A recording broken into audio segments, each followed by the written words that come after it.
তালের বড়া তো অনেক খেয়েছেন, একবার এইভাবে বানিয়ে খেয়ে দেখুন, দেখবেন অন্যরকম লাগবে। খুব সুন্দর হয় এই রকমভাবে, আমি যেভাবে বানাই সেইভাবে। আসসালামু আলাইকুম বন্ধুরা, কেমন আছেন? আশা করি সবাই ভালো আছেন। আমি যেভাবে তালের বড়া বানাচ্ছি দেখবেন, সেইভাবে করে একবার খেয়ে দেখবেন কতটা টেস্টি হয়। আপনারা তো অনেক রকম বানিয়েছেন বা বানান, এভাবে একবার করে খেয়ে দেখবেন, খুবই ভালো লাগবে। আর তালের বড়ার জন্য আমি এক মালা নারকেল কুড়ে নিয়েছি। আপনারা তো অনেকেই দেখেছি, অনেক তালের বড়া দেখেছি নারকেলকেও দেন না, আমি নারকেল দিয়েই করি। নারকেল দিয়ে করলে খুব সুন্দর লাগে। আমি সুজির প্যাকেটটা নিয়ে এসেছি, সুজি দিয়ে করব। অনেকে চালের গুঁড়ি দিয়ে করে, গমের আটা দিয়ে করে, ময়দা দিয়ে করে। আমি সুজি দিয়ে করব। সুজির সঙ্গে একটু টাইট করার জন্য ময়দা দেব। হাফ কাপ সুজি নিয়েছি, এরপরে আরও একটু নেবো। পুরো 1 কাপ সুজি নেব না, সুজিটা ফুলে অনেকটাই হয়ে যায়। তালের কাইটা আমার অনেক কম রয়েছে, অনেক বেশি নেই, সেই জন্যে কম করেই করব। এটাকে প্রথমে জলে ভিজিয়ে রাখছি, একটুখানি সুজিটা ফুলে গেলে তারপরে আমি এটা ব্যবহার করব। আর একটু হাফ কাপের কম আমি নিলাম, নিয়ে এটাকে ভিজিয়ে রাখছি। ভিজিয়ে রেখে জল ঝারিয়ে নেব।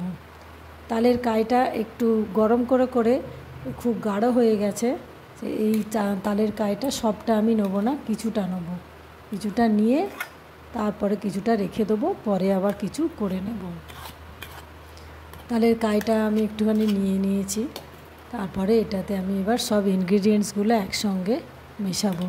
আপনারা পুরো ভিডিওটা দেখবেন, স্কিপ করবেন না। সুজিটা ঢেলে দিলাম, সুজিটা কিন্তু জল ঝারিয়ে নিয়েছিলাম। খুব একটা পাতলা করব না, আর খুব একটা টাইটও হবে না। এর মধ্যে নুন দিয়ে দিলাম 1 চামচ, এর মধ্যে যতটুকু ময়দা লাগে এটা 1 চামচ পুরো আমি চিনি পাউডার দিয়ে দিলাম। চিনিটাকে আমি পেস্ট করে নিয়েছিলাম, চিনি পাউডার পুরো 1 কাপই দেবো, পরে আর একটু অ্যাড করে দেবো। নারকেলটা দিয়ে দিচ্ছি, হাফ মালা নারকেলটা রেখেছিলাম, সেই নারকেলটা দিয়ে দিলাম। এরপরে আমি টাইট করার জন্য যতটুকু ময়দা লাগে ততটুকুই দেবো। এই হাফ কাপ ময়দা, এটা হাফ কাপ দিয়ে দিচ্ছি, এতেই আমার হয়ে যাবে। এবার এটাকে ভালো করে হাত দিয়ে আমি মাখিয়ে নেব। বেশ ভালো করে মাখিয়ে নিয়ে তারপরে আমি এটা বড়া তৈরি করব। আপনারা এই তালের সিজনে অনেক রকম খাবার তৈরি করা হয়, এই তালের বড়া, তালের পিঠে। আমি যেমন আমার ভিডিওতে দেওয়া আছে, তালের পিঠে, ভাজা পিঠে করা হয়। তালের ভাজা পিঠেটা খুবই সুন্দর হয়, শুধুমাত্র ময়দা দিয়েই করা হয়। আর এটাও আমি ময়দা আর সুজি মিশিয়েই করব।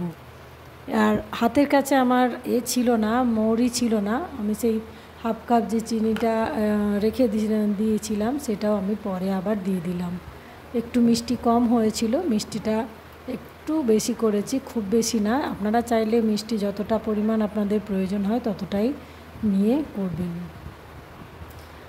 এবার তেলটা বসিয়ে দিয়েছি, তেল গরম হয়ে গেছে। এবার এক এক করে বড়াগুলো আমি ছেড়ে দেবো। বড়াগুলো ছেড়ে দিচ্ছি, আর সব ভিডিও পুরোটা দেখবেন। আর যারা যারা আমার চ্যানেলটি সাবস্ক্রাইব করেছেন, সামিফা কিচেন অ্যান্ড ব্লগ চ্যানেলটি সাবস্ক্রাইব করুন প্লিজ। আর ফেসবুক পেজে আমাকে ফলো করবেন প্লিজ।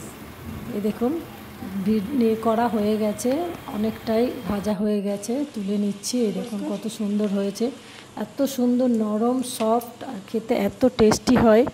আপনারাও এভাবে একবার অন্তত করে খেয়ে দেখবেন, দেখে আমাকে কমেন্টে জানাবেন যে কীরকম হয়েছিল। খুব সুন্দর দেখতেও যেরকম হয়েছে, আর আমি একটু ভালো করে ভেজেছি, সেই জন্য এরকম লাগছে। ধন্যবাদ যারা এতক্ষণ আমার ভিডিওটি দেখেছেন।